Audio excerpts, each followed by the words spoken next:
राम राम शेतकरी मित्र, आपल्या चॅनलवर जर आपण नवीन असाल तर चॅनलला सबस्क्राईब करा. तर शेतकरी मित्र, सध्या आता उद्या 24 तारखेपासून परत वातावरणात बदल झाला आहे.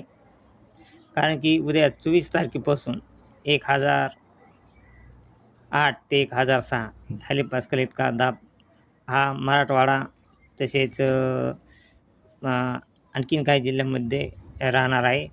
मुंबई, कोकण, गोवा, सोलापूर या भागामध्ये हवेचं प्रेशर हे जास्त राहणार आहे उद्या 24 तारखेपासून.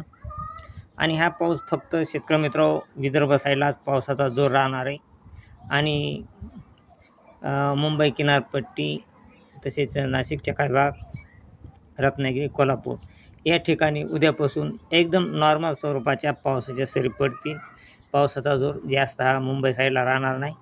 तसेच मराठवाड्यात देखील पावसाचे प्रमाण हे उद्या 24 ऑगस्टपासून एकदम कमी राहणार आहे. आणि हे प्रमाण जवळजवळ सध्या तरी हे 7 सप्टेंबरपर्यंत कमी राहण्याची शक्यता आहे. खूप अल्प पाऊस, एकदम नॉर्मल पाऊस राहणार आहे. आणि 26-27ला फक्त सोलापूरच्या काही भागामध्ये नॉर्मल पावसाचा शिडकाव होईल. तसे शेतकरी मित्र, सध्या तरी पावसाची परिस्थिती खूप कठीण आहे. मराठवाड्यातील शेतकऱ्यासाठी सांगायचं म्हणजे यांना सोयाबीन भिजवण्याची सोय असेल अशा शेतकऱ्यांनी आपली सोयाबीन भिजवून घ्या. कारण पाऊस हा एकदम अल्प आहे. पाऊस नसल्यातच जमा आहे मराठवाड्यामध्ये. तसेच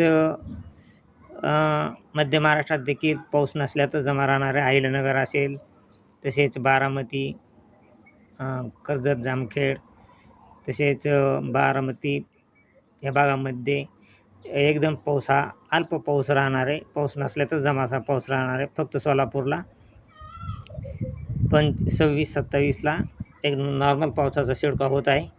तरी शेतकरी मित्र, तरी पण विदर्भ साईडला फक्त जोरदार आणि अतिमुसळधार पाऊस राहण्याची शक्यता आहे, राहणारच आहे.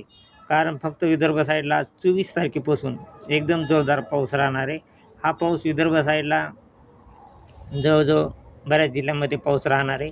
हा पाऊस अकोल्यापर्यंत पाऊस राहणार आहे. तसेच अमरावती, यवतमाळ, तसेच नागपूर, हिंगणघाट, चंद्रपूर, भंडारा, गोंदिया, गडचिरोली या भागामध्ये जोरदार पाऊस राहणार आहे. तसेच काही भागामध्ये एकदम जोरदार ते अतिजोरदार देखील पावसाची शक्यता आहे. तसेच यवतमाळ, अलिदाबाद या ठिकाणी देखील हा पाऊस राहणार आहे. तसेच हा पाऊस कारंजा, अमरावती, यवतमाळ इथपर्यंत ह्या पावसाची मजल ही विदर्भ साईडला देखील राहणार आहे 24 आणि 25 तारखेला. तर 25 तारखेला देखील शेतकरी मित्र, फक्त नांदेडच्या काही भागामध्ये नॉर्मल पावसाचा शिडकाव होऊ शकतो. नांदेड, उमरखेड या भागामध्ये आणि हिंगोलीच्या काही भागामध्ये. बाकी इतर मराठवाड्यामध्ये इतर जिल्ह्यात पाऊस हा नसल्यातच जमा राहणार आहे. हा पाऊस जवळजवळ 26 तारखेपर्यंत तरी सध्या तरी नाही. परंतु विदर्भ साईडला अकोला, अमरावती या भागामध्ये तुफान पाऊस राहणार आहे. हा पाऊस रोज पडत राहणार आहे. आणि हा पाऊस रात्री देखील अकोला, अमरावती, यवतमाळ या भागामध्ये 26-27 तारखांना राहणार आहे.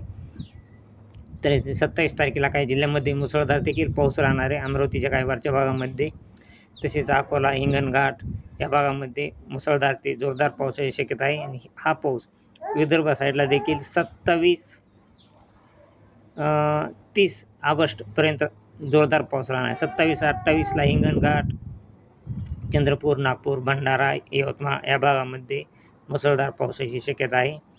तसेच हा पाऊस शेतकरी मित्र परत 30 तारखेला देखील पाहिला असता. 30 तारखेला देखील विदर्भ साईडला चंद्रपूर, भंडारा या भागामध्ये 30 तारखेला पाऊस राहील. आणि 31ला देखील 31ला पाहिला असता विदर्भ साईडला थोडं पावसाचे प्रमाण कमी राहील. परंतु हा पाऊस कमी जास्त प्रमाणात विदर्भ साईडलाच पावसाचा जास्त जोर राहणार आहे. जोरदार ते अतिजोरदार, काही ठिकाणी मुसळधार असा पाऊस 7 सप्टेंबरपर्यंत राहण्याची शक्यता आहे. मराठवाड्यात सध्या तरी शेतकरी मित्र 7 सप्टेंबरपर्यंत पाऊस हा अल्पच राहणार आहे. पाऊस नसल्यास जमा राहणार आहे. तरी आपल्या पिकाची भिजण्याची सोय जर करायची असेल ते आपण बिनधास्त भिजवू शकता. कारण पाऊस आला तरी पाऊस हा फक्त अंगावले कपडे ओले होण्यापुरताच पाऊस राहणार आहे. त्याच्यापेक्षा पावसाचे प्रमाण जास्त राहणार नाही.